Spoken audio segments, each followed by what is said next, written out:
Olá, meus amigos, meus irmãos, sejam todos bem-vindos a mais uma edição do Evangelho no Lar do Grupo Espírita Garimpeiros da Luz, aqui em Natal, Rio Grande do Norte.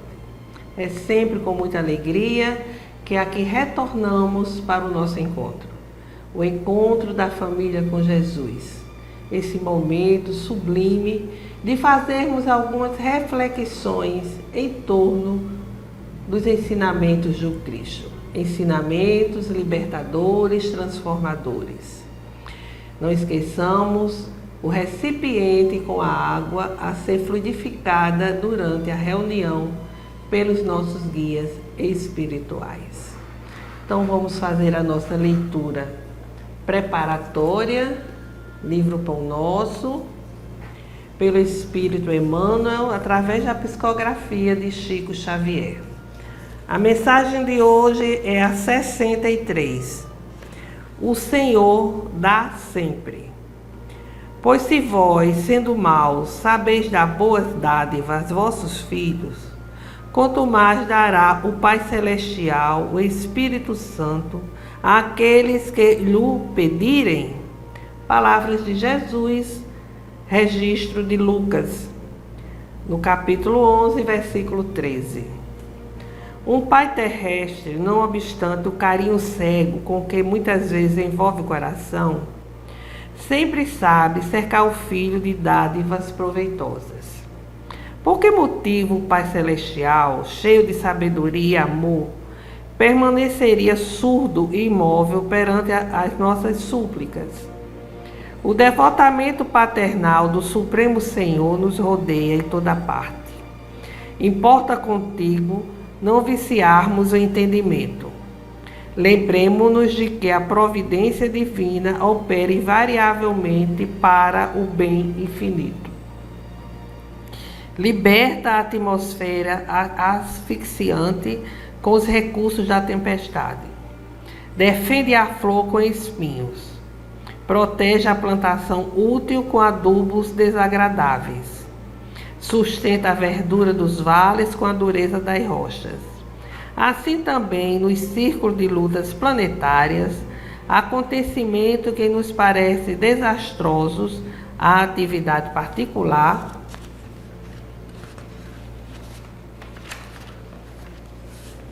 representam escoras ao nosso equilíbrio e ao nosso êxito, enquanto fenômenos interpretados como calamidades na ordem coletiva constituem enormes benefícios públicos.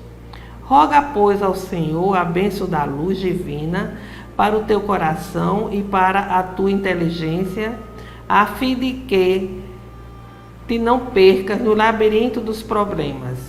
Contudo, não te esqueças de que, na maioria das ocasiões, o socorro inicial do céu nos vem ao caminho comum por meio de angústias e desenganos. Aguarda, porém, confiante a passagem dos dias. O tempo é o nosso explicator silencioso e te revelará ao coração a bondade infinita do Pai, que nos restaura a saúde da alma por intermédio do espinho da desilusão ou do amargoso elixir do sofrimento. Emmanuel, interpretando as palavras de Jesus, nos faz refletir que Deus sempre está a nos atender. Possa ser que seja de uma forma que não tenhamos condições de compreender. Talvez demore um pouco, mas o socorro, aquilo que pedimos e necessitamos, vai nos chegar para atender a nossa súplica.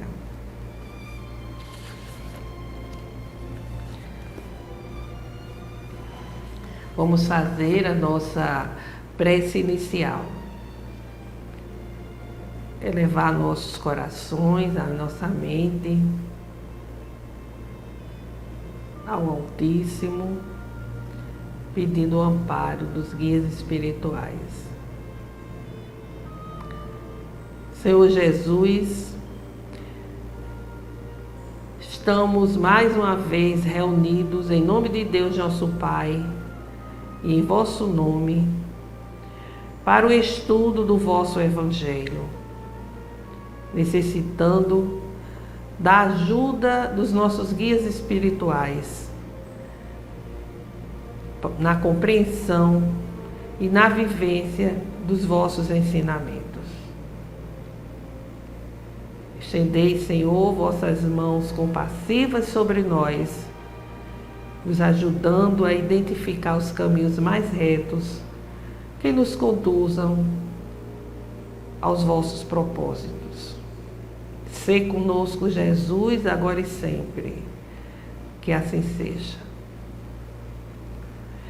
Bem, meus amigos, estamos no estudo das parábolas, fazendo o nosso evangelho a partir das parábolas ditadas por Jesus. E hoje nós temos a parábola das 10 virgens. O reino dos céus é comparado a 10 virgens que, tomando as suas lâmpadas, saíram ao encontro do noivo. 5 dentre eram nécias e 5 prudentes.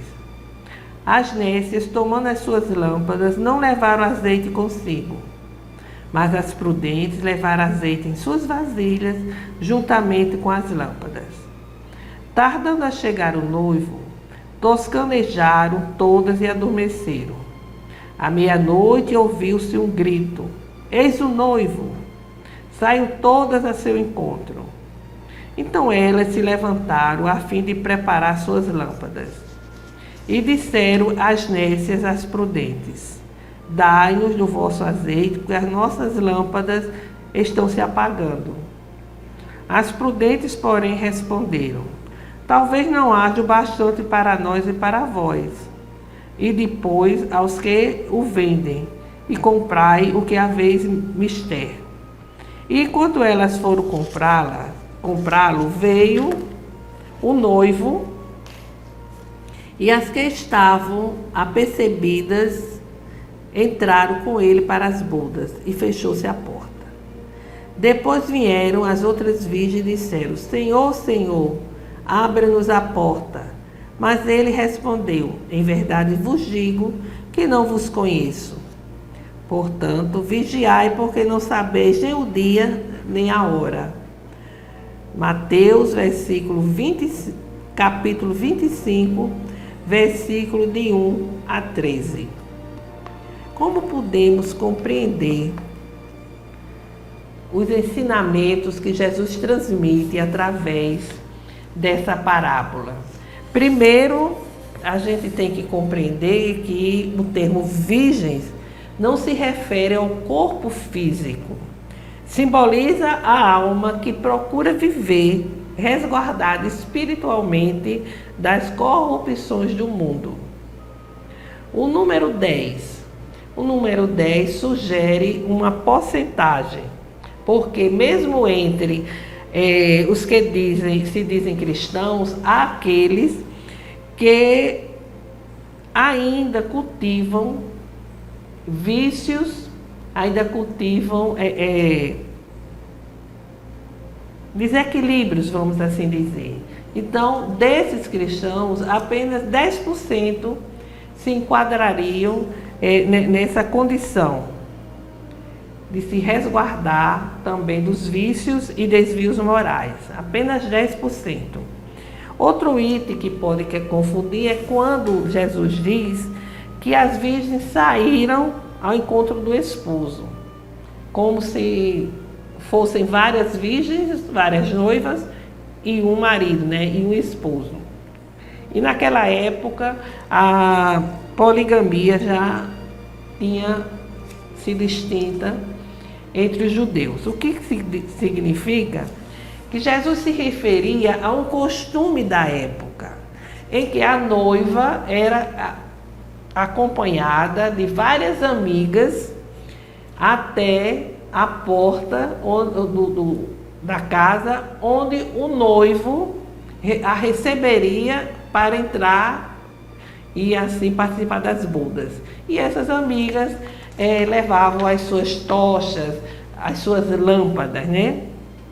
E essa imagem de casamentos, de núpcias, que sempre a gente encontra no Evangelho, é uma referência à união que deve existir entre a humanidade e Deus.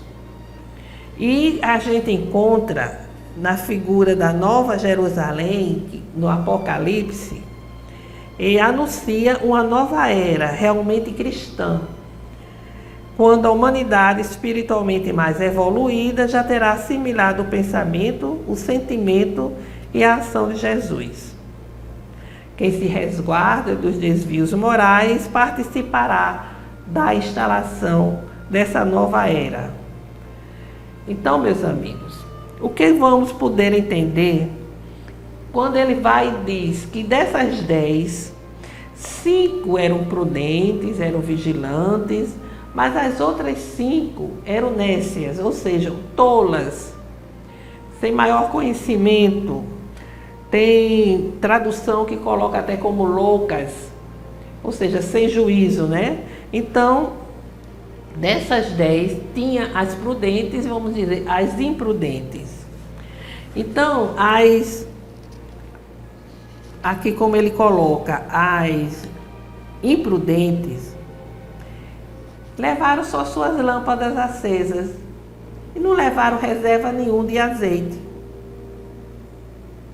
E ia ser, logicamente, insuficiente para essas lâmpadas permanecerem acesas o tempo todo, né? Até a chegada do noivo. Então, o que é que isso pode simbolizar do ponto de vista espiritual? Como é que a gente pode entender do ponto de vista espiritual? O que é que ilumina, o que é que fortalece a alma, os nossos caminhos? É a fé. E a fé precisa de azeite, ou seja, precisa de combustível. E que combustível é esse? É o estudo, é o conhecimento, é a meditação em torno das questões transcendentes do espírito, dos valores espirituais, das leis divinas. Esse é o combustível para que a lâmpada da fé permaneça acesa. A lâmpada precisa do azeite. E o azeite da nossa lâmpada fé é exatamente o conhecimento que vai nos dar segurança, que vai nos dar claridade sobre as questões transcendentes. Então, meus amigos, por isso é que sempre a espiritualidade nos adverte com relação ao estudo, né? Para que a nossa fé seja uma fé segura, raciocinada, como já disse Kardec, né? Que deve ser uma fé firme e raciocinada, que possa enfrentar a razão face a face em qualquer época da humanidade. Então, Jesus diz que o noivo demorou a chegar e as noivas terminaram cochilando, terminaram adormecendo. Isso ele mostra que todos nós, em um momento ou outro, somos invigilantes. Porque, principalmente, diante de todo um processo espiritual, né? A gente sempre fica vigilante. Por quê? Porque porque a espera pela renovação moral é uma espera realmente bastante demorada, porque é um processo lento, gradativo. E quantas vezes a gente diz, quando é que este mundo vai mudar? Quando é que esta humanidade vai se tornar melhor? E terminamos por ficar desmotivados, né? Invigilantes mesmo, em nossa vibração, em nossa condição espiritual. ficamos quase que desanimados, né? Isso baixa o nosso padrão vibratório em nossa conduta, em nossas ações. E quando elas estão assim adormecidas, vem o clamor, né? O grito, dizendo que o noivo chegou, né? Que elas saíssem ao encontro dele. À meia-noite ouviu-se um clamor. Aí vem o esposo, sai-lhe ao encontro. Essa meia-noite é uma hora simbólica que representa o término da noite, ou seja, o término das trevas, e um novo amanhecer. Um novo amanhecer com novas perspectivas, mostrando que haverá, apesar das trevas, já será o advento de uma nova era. E esse clamor que se ouvirá? Esse clamor significa as ocorrências negativas, né, os conflitos, o sofrimento, o clamor das pessoas, que irá fazer com que despertemos para a realidade, né? Despertemos exatamente para as questões da fé. E porque ele diz, então todas aquelas virgens se levantaram e prepararam as suas lâmpadas. É o despertamento espiritual que ocorre, que acontece. Por causa do aviso do clamor, as pessoas estão acordando da descrença, da indiferença e começam a procurar a fé. E é verdade. Diante de todas essas situações, por exemplo, que nós atravessamos na atualidade, né? Miséria, fome, guerra, conflitos nas periferias, mortes, coisas sangrentas que acontecem por qualquer coisa. A pessoa se irrita, a pessoa se aborrece, já puxa uma arma e já mata o outro. Então todas essas ocorrências, esse clamor, está fazendo com que as pessoas despertem para a necessidade de uma fé, se voltando para a prece, para a oração, para a meditação, exatamente como Jesus falou aqui, quando ele relata essa parábola, né? Ele diz que todas as pessoas que estão na face da terra, tem aquelas que já estão envolvidas na crença dos valores cristãos, que já não se deixam atingir pela corrupção, mas há também aqueles outros que não têm uma conduta muito correta, que ainda se envolvem com vícios, né? Ainda se envolvem com atitudes não recomendadas, né, pela moral, pela ética, né? Mas que haverá uma nova era que chegará e é necessário ficarmos vigilantes, é necessário não termos descrença, não nos sentirmos cansados, mas empenhados numa vida de justiça, numa vida de caridade, numa vida de amor, numa vida exatamente de acordo com os parâmetros morais, éticos, que regem a vida civilizada, né? Então, essa era chegará e a gente não pode estar despreparado, a gente não pode estar cochilando, né? Em desânimo, em abatimento, porque teremos para isso teremos que ter a lâmpada da fé acesa.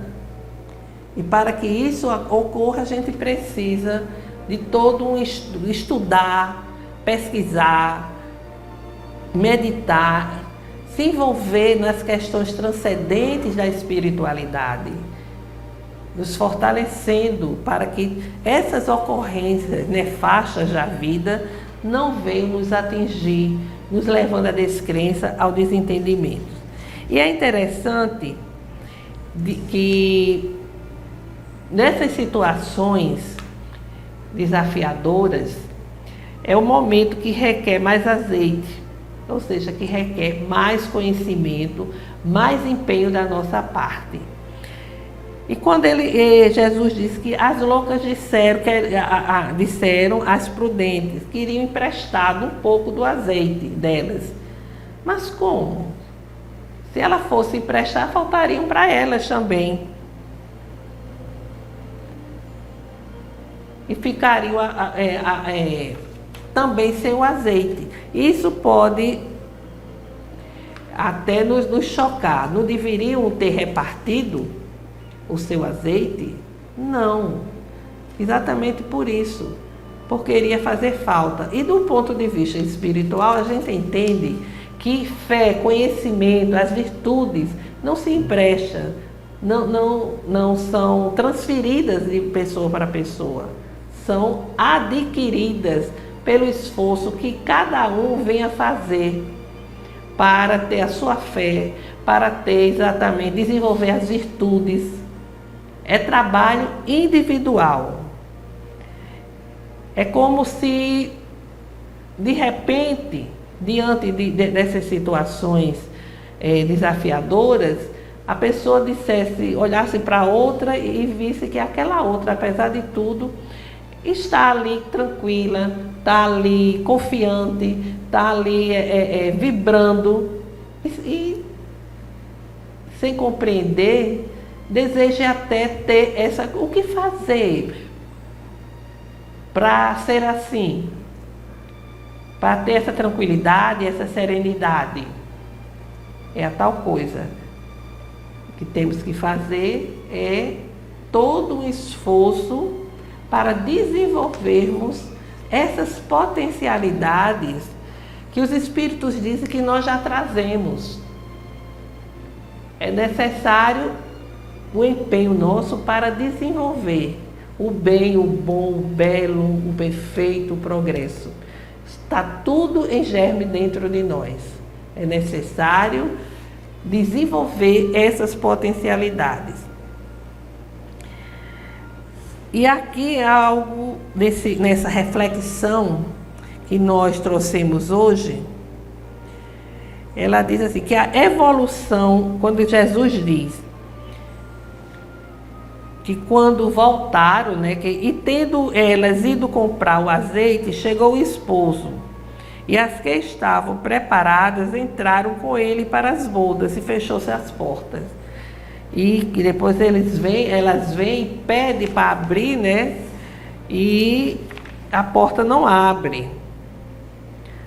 E ele diz aqui nessa reflexão, o fechamento das portas às virgens que aflitas chegaram depois. Será cruel isso? Ele diz aqui que não. A evolução humana se faz em ciclos, tanto individuais como coletivos. Quem progride dentro da média prevista entra enquanto a porta está aberta, ou seja, no tempo apropriado, e atinge estados melhores e penetra em planos superiores. E aqueles indivíduos que não acompanham, essa evolução, que são invigilantes, o que é que acontece? Vão ter que esperar um novo ciclo evolutivo, ou seja, uma outra encarnação, para que possa dar prosseguimento à sua evolução, no seu caminhar evolutivo. Muito interessante essa reflexão, porque ele diz, não adianta clamar, chorar, revoltar-se, querendo entrar num plano espiritual mais elevado, para o qual ainda não está preparado. Não se tem o devido merecimento.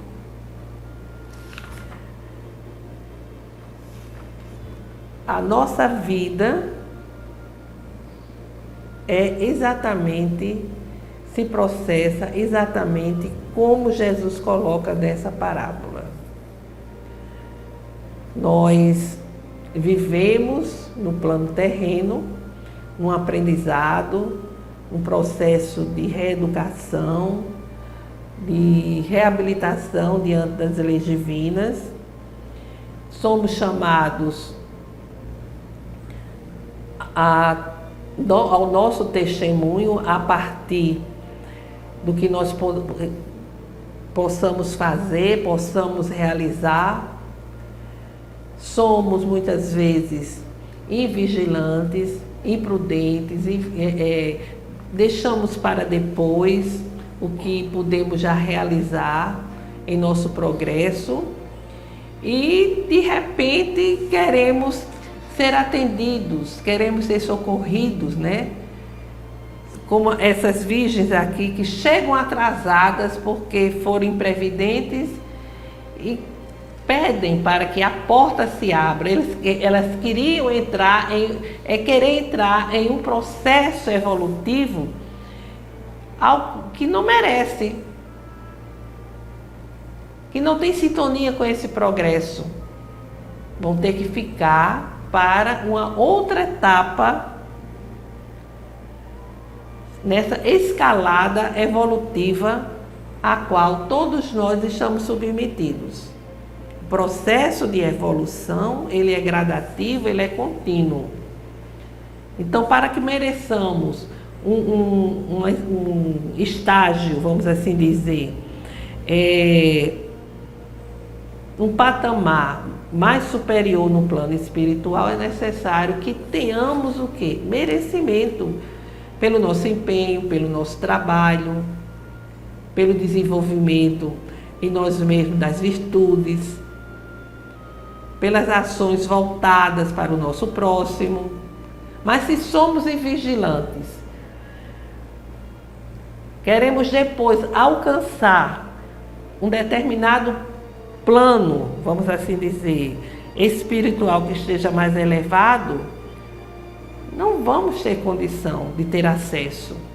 Porque Jesus já nos diz em outra parte do Evangelho, não basta dizer Senhor, Senhor, para entrar no reino dos céus, mas fazer a vontade do Pai.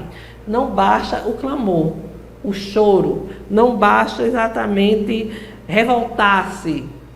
É necessário que façamos por onde, que tenhamos uma vida na prática do bem, trabalhando fervorosamente na seara do Senhor. Como a gente costuma dizer, não é que a gente tenha que ter um trabalho extraordinário, caritativo. É procurarmos viver no bem, junto da nossa família, no ambiente de trabalho, na casa espírita, por onde estivermos, por onde passarmos. Aqui tem umas palavras interessantes que ele diz assim: quando o progresso intelecto-moral da humanidade,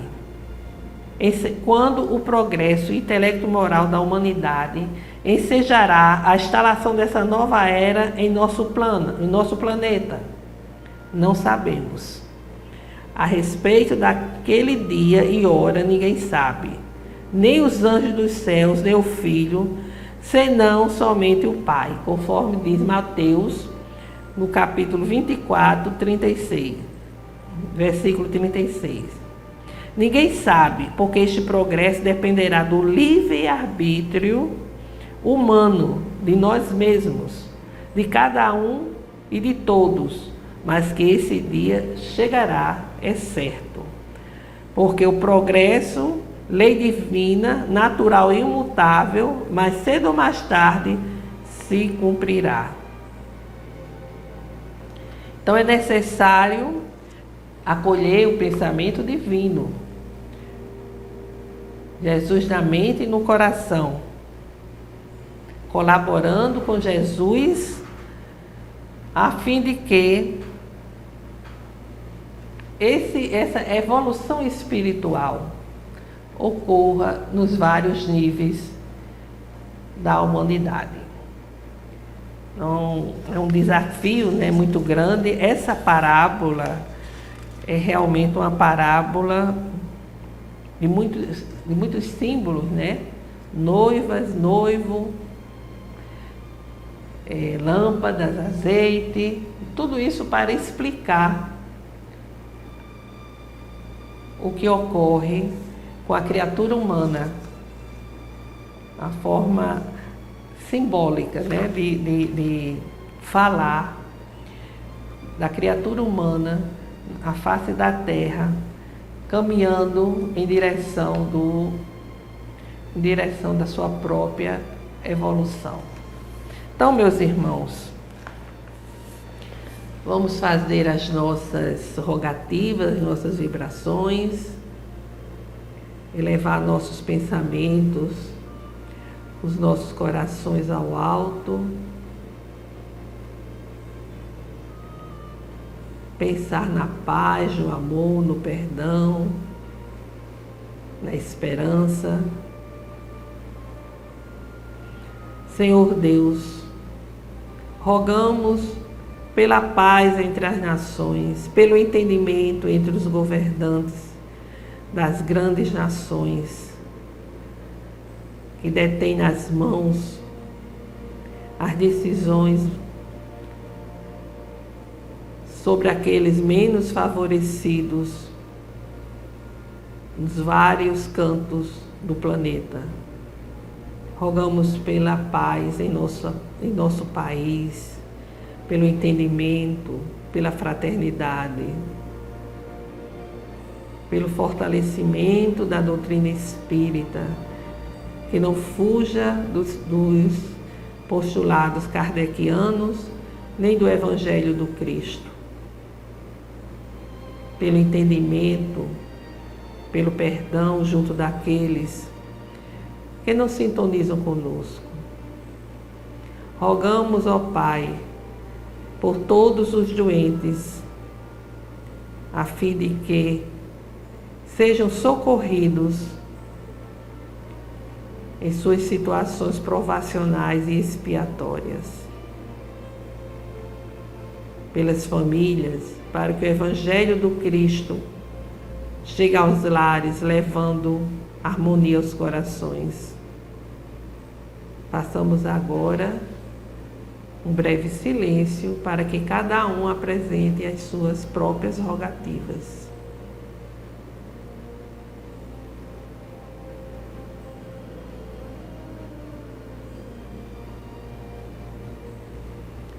Ó Senhor Deus, recebei as nossas rogativas, Senhor, e derramai vossa graça sobre todos nós, amenizando a dor e o sofrimento que estão a nos envolver. Nosso Pai que estás em toda parte, glorificado, Senhor, seja o vosso nome no louvor de todas as criaturas. Venha a nós o vosso reino de amor e sabedoria, seja feita a vossa vontade acima dos nossos desejos, aqui na terra e em todos os ciclos espirituais. O pão nosso do corpo e do espírito dai-nos hoje.